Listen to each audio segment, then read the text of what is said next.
Without any further ado, let's bring up head coach Jim Hilvert of the Yellow Jacket football team.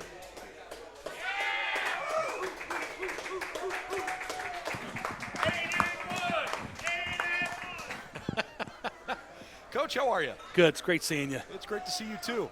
Can't believe we're back here doing this again on another Monday night, talking about another Yellow Jacket victory. Life is good. Appreciate it. It's great seeing you. Like I said, I think we had a really good weekend.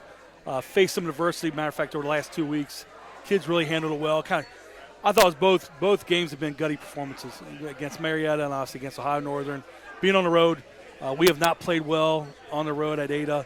And our kids came out and got a big one. That was a big win for us. It's a hard place to play. Definitely. There's no doubt about it. Traveling the day of, 2 hours and 15 minutes away, getting off the bus, being mentally ready, physically ready to be able to play a good team. You know, your guys are tired, banged up, all the above, and, it's the game before the game. And so our guys did a really good job of playing 4 quarters of football and coming out with a W against Ohio Northern. And we're going to talk plenty about the upcoming game, but since you brought it up, let's talk a little bit about last week. You know, the reality that if you have an NCAA playoff caliber team, the reality is you need to have experiences like you had last week, where you got to figure out how to get on the bus, go on the road, have a long road trip, drive to maybe the middle of nowhere, and figure out how to create your own juice and go play a really, really good, solid game.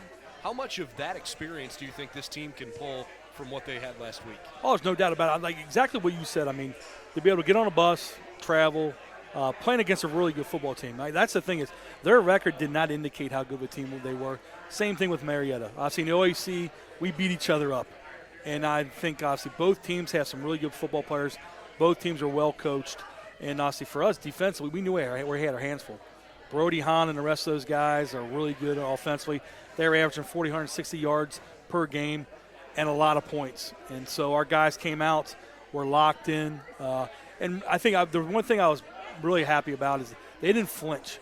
So we had a turnover. They got a quick touchdown, didn't flinch, did some great things all 4 quarters. I know we got frustrated at times trying to chase them around, getting sacks and stuff.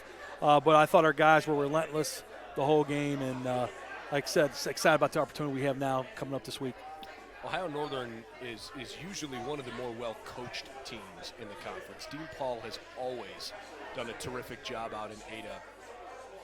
And I would imagine that part of what you're trying to make sure this group has instilled in them moving forward is how important it is to play good, disciplined football. Because especially now where, you guys have put yourself in a position to achieve the goals that you've really wanted to achieve. You got a chance to win your rivalry game this week. You've got a chance to put together a 9-1 regular season with, what you think probably is a really good at-large resume. Those things are never guaranteed, but it's certainly a great resume if you can come up with a win this week. How important has the disciplinary part of your preparation and execution on game day been? Oh, there's no doubt about it. Obviously, you're trying to take care of the little things. Because I tell our guys all the time, if you take care of the little things, they'll take care of the big things. And all those things we put in situations during the week, from red zone, coming out, obviously overtime stuff that you work on, all those different situations, try to put those kids in so the game is easy. And I think hopefully that will help us. I really believe, too, when you're down a touchdown or down 2 touchdowns, you kind of see what kind of heart you have on your team, what kind of leadership you have on your team. And I think we've checked all those boxes. And now it's time to move on. Obviously, I think those things have gotten us ready for the challenge we have in front of us. We know it's a big challenge. I know Coach Fanati will have his guys ready, and obviously they're a good football team. They really are. We understand that, and we know we have to play well. I know our guys are excited about that. We wanted to put ourselves in a situation to be 8-1 going into this game, and we did that. And we're excited about playing at 1 o'clock this Saturday. Yellow Jackets have everything in front of them, and I know that's really what you've been working toward ever since you took over this job. Now that you're in this position, how much more gratifying does it feel for you to look back on everything that you went through, gosh, especially last year with the COVID stuff, to go through all that and now to see it get to where you are right now? That's got to feel good. It feels so good. Like I said before on the air, spring was bad. It was tough. Spring was tough. I know our kids went through a tough time. Coaching staff, everybody. It was a tough spring ball. And to get where we're at now, to go through camp, to go to Virginia, our first football game, 8 hours away, and to do what we've done there, and week in and week out, really shows what kind of football the team this is. And we talk about leaving our mark and leave our legacy. We talked about it today. This 2021 team and the seniors, the 23 seniors we have on this football team, and what they've done to lay it on the line for each other and the journey they've taken. Because they probably were second-guessing themselves in the spring ball. I'm going to be honest with you. You know, being 0-2 and things weren't going well for themselves, and to be where they're at now, I know it's been really gratifying for them. Obviously, my coaching staff, and like I said, it's neat to see the kids how happy they are, and for them to be jacked up about the thing they have in front of them this Saturday. Let's talk a little bit about this rivalry and ways that you guys have made it omnipresent in your facility, in your culture, in your team meetings, in your practices. Tell me about the focal point that this Saturday represents for the entire program. Right. For us, obviously, you walk down in a long hallway into our locker room in the Packard, you'll see the countdown clock for that game. To let these guys know how important this game is. We try not to say their name when we talk about the other team because obviously it's a big rivalry. We want the recruits, we want our players to know how much of a big rivalry it is. I think it's one of the best rivalries in small college football. And acknowledge that this is a big game, and to have obviously two good football teams playing at the end of the year, which I think this game should always be the last game of the year. Me in my heart, I hope they feel the same way, that we should be playing the last game of the year because it is that kind of rivalry, and that it means a lot to both teams. So, like I said, our guys we have, in my time here, have made this game really close. We've gone through some heartbreaking losses year in and year out, and I think that's made us driven to get where we're at now and to obviously put us in a situation where we have this Saturday. How about from a recruiting perspective? Given the nature of how ingrained in Northeast Ohio in general, but Northeast Ohio, high school football is a big deal here. I don't care if you're playing at a Division I school or Division VI school. High school football matters to the communities in Northeast Ohio. And because it's so important, I think a lot of the kids that play high school football start to get a feel for what it would be like to play at the next level. And as a coaching staff, certainly you guys, certainly John Carroll, Mount Union, some of the other non-OAC schools, you end up recruiting a lot of the same kids. How often does this rivalry game come up in recruiting conversations? Oh, there's no doubt about it. Definitely does. Kids are thinking about it. What'd you do against those guys? What happened last year? What happened 2 years ago? And like you said, football means so much in Northeast Ohio. That's when it doesn't matter what division you are, like you said, 7, 6, 3. It does not matter. Football means a lot to that community and a lot to those kids. And then those guys get to talk about it if they go to BW, go to that other school, about bragging rights. And I think that's a really neat thing to be able to do that. And that's one thing I noticed since I moved up here not too long ago about how important football is at any level. And obviously the bragging rights are really, really big. Let's talk about your team in particular. This is obviously a group that's achieved at a high level. When you set out at the beginning of the season, I know the spring didn't go the way you wanted it to, but when you broke camp and you were ready to start this marathon, or maybe I should say 10 consecutive sprints, because it feels like every week is its own individual sprint more than it is a marathon. Did you really think that this team, with the way you had things made up, was capable of being in this spot this year? It's funny you asked that question because I was talking to my dad the other day, and we were talking, and he was like, remember your Worcester scrimmage? And we really played really well, and we won in a big way and all this and that. And then, like, they've won 6 games in their conference. And then you're fast forwarding. You go, like you said, it's a sprint every week. You're like, it's hard time sometimes to take it in.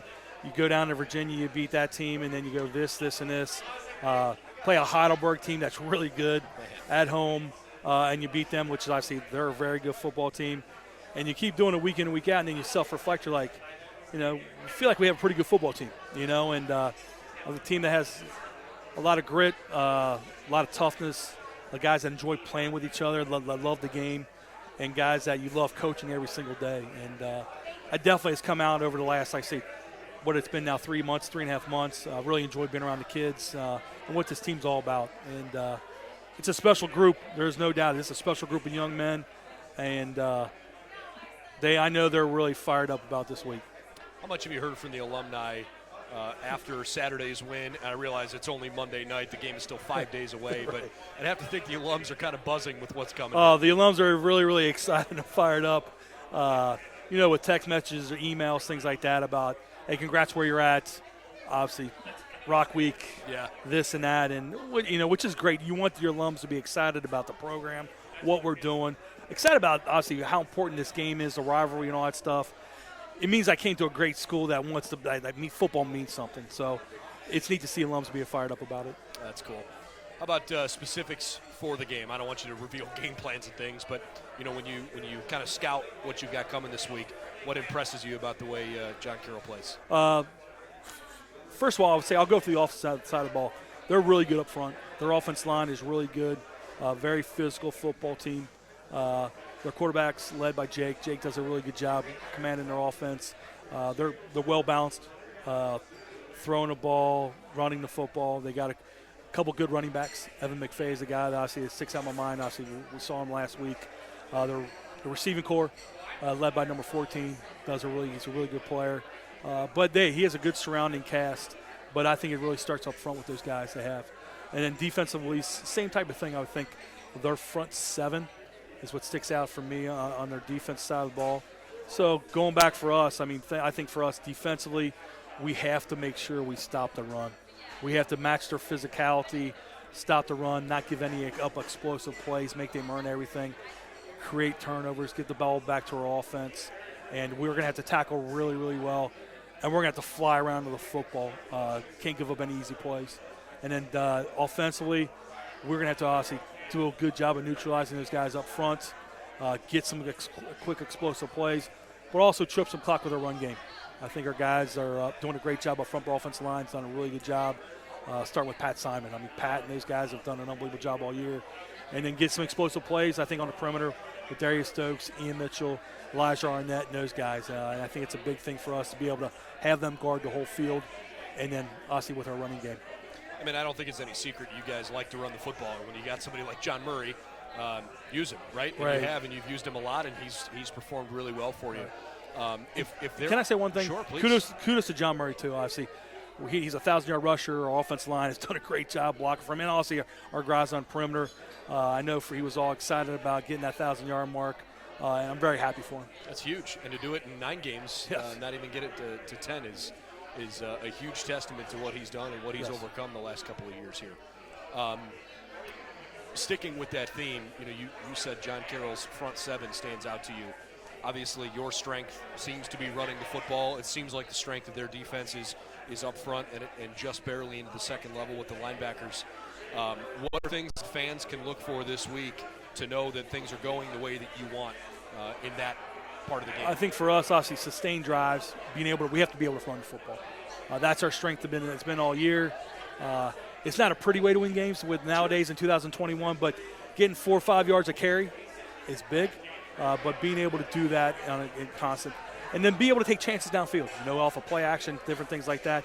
Be having a chance to do that, distribute the ball around the field, and we cannot turn the ball over. We've done a good job for that most of the season. We need to continue to do that. And then for us, we got to get out off the field in 3 and outs. We got to get the ball out 3 and outs, and we have to do a good job of special teams. We've done a really good job the last 2 weeks. Coach Haynes and his crew have been unbelievable. We need to continue to do that, and we got to win the special teams battle. Well, in a tough, gritty game last week, I thought your third down defense was very good. 3 of 11, the success rate for Ohio Northern on third downs. And I think some of that's because they weren't often in manageable second and third down scenarios. Tell me about how you feel your team, both sides, offense and defense, have done on first downs. Right. I think, obviously, when you go to the offense side of the ball, we've done an unbelievable job of getting us in manageable third downs, like you just hit on. When it's 3rd and 4, 3rd and 3, 3rd and 2, 3rd and 5, the playbook's open. Sure. It makes it harder as a defensive coordinator to call plays. Same way for as a defensive coordinator calling defense against an offense. When it's 3rd and 8, 3rd and 7, 3rd and 9 along, it's real easy to call a defense. And obviously our guys that being able to execute that. So, it's a lot harder when it's 3rd and 2, 3rd and 3, 3rd and 1, stuff like that. We got to make sure we keep them in 3rd and long. third and long, and get off the field. How about the effort you guys had this past week in the fourth quarter to not only pitch a shutout in the fourth quarter, but to only give up 7 second-half points in total? Kind of felt like you relied on your defense. I realize you took that 17-14 lead in the third, but it just felt like the kind of game where your defense needed to help you win.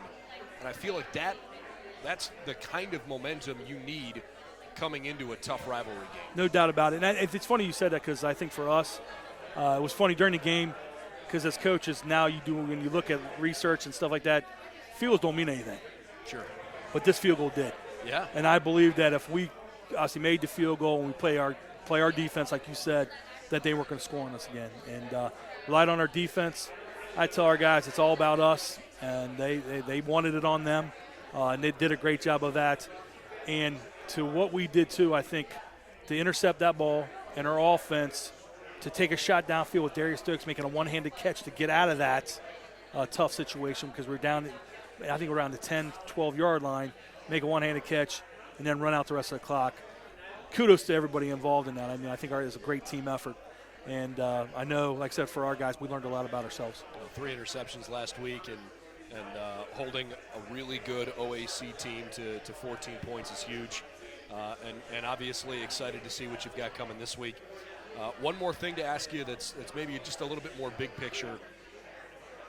I'm curious how much your guys love college football. I feel like you kind of get trapped in this bubble of, tunnel vision. Hey, we're only focused on Capital. We're only focused on Wilmington or whomever you're playing that week.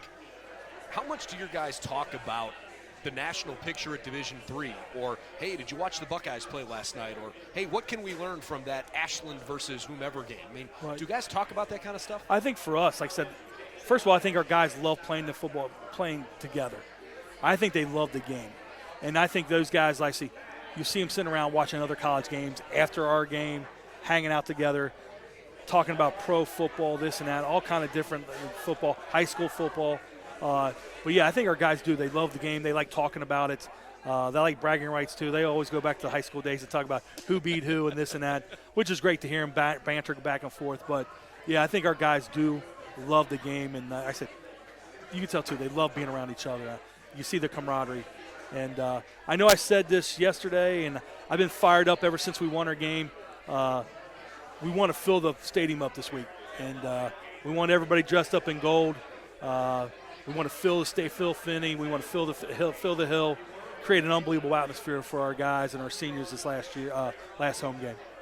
Well, if the weather on Saturday is anything like it was today, you could get thousands of people easily on Saturday. It was gorgeous this afternoon. Right. And we're crossing our fingers for a fun day on Saturday. I know this week means a lot to you. Pulling hard for you. Good luck and have a great time. Thank you so much for having me on. It's great seeing you again. Head coach Jim Hilvert of our football team here at BW.